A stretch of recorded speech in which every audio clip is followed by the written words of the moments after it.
It's a shame what happened in Dallas yesterday.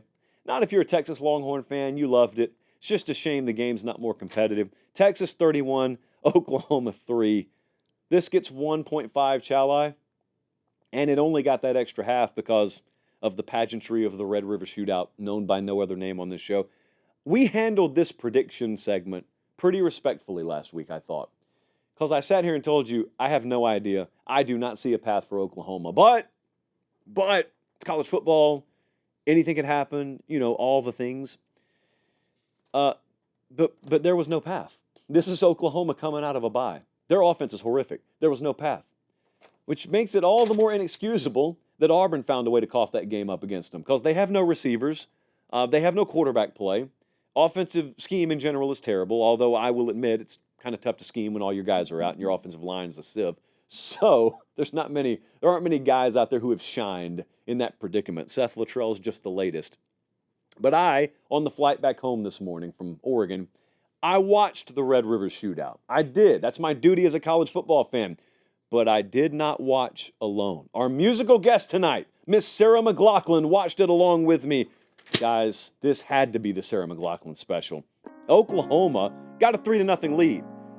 And I want you to bookmark that because it's really downhill from there. Texas closed on a 34-0 run.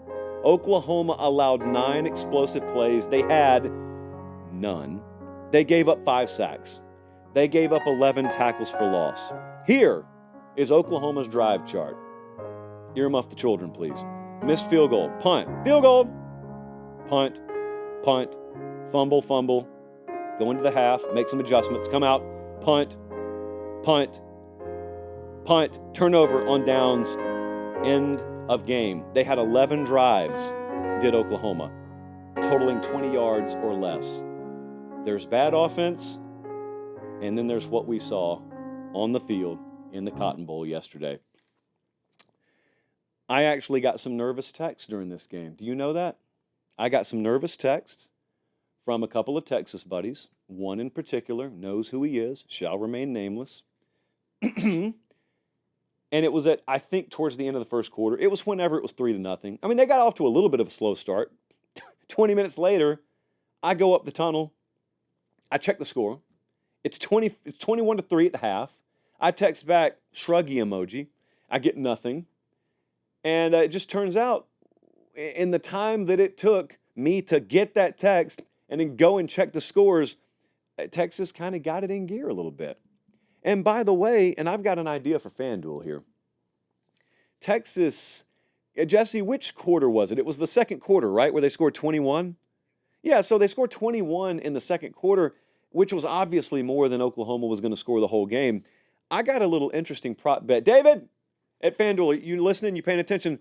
I got an interesting idea. In these games where we have double-digit spreads, especially the bigger games that get a lot of attention, if we're looking for some exotic prop bet ideas, how about a yes or no, will the favorite have a quarter where they score more points than the underdog scores in the whole game? Because I would have probably placed some action on that in this game yesterday. It turns out, yes, Texas' second quarter was plenty more than OU scored the whole game.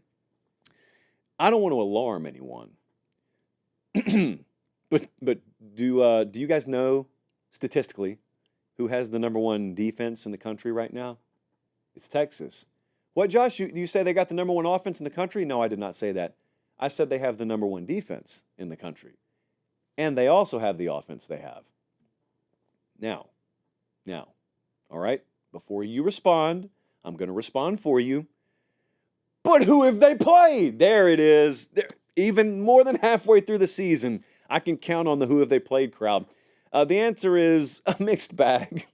Safe to say, a mixed bag. Yeah, in retrospect, Michigan is not lighting the world on fire offensively. No, UL Monroe will not take you to the brink offensively. Mississippi State, kind of a different version of themselves already since that Texas game than they were when they played them. And Oklahoma, if it were possible to go in reverse offensively, that's the direction they would head. So yes, I will admit, it is not a murderer's row. There aren't a bunch of future Sunday players at quarterback on Texas's schedule so far, but they do play Georgia this Saturday night. And then they play, Vanderbilt on the 26th. Are you serious right now? Someone else is playing Georgia and then going on the road to Vanderbilt? Oh, no. Oh, Jesse, check where I am that day. Oh, no. So, Jeff Lebby to Seth Luttrell, by the way. How about that drop-off? I mean, Jeff Lebby's the head coach at Mississippi State now. He was the OC at Oklahoma last year, and he is not. And, woo, does it show. Look at that drive chart. I'm going to do this, Colin. Just keep the drive chart up for a second because I know that this will make a really good screenshot later. I just want to kind of, yeah, I'm just making a bunch of faces, and I'll screenshot the best one. Maybe just this one right here. Maybe just looking at it sideways. Texas 31, Oklahoma 3. We probably spent way too much time on that game. My apologies if you're not quite as sadistic as we are around here.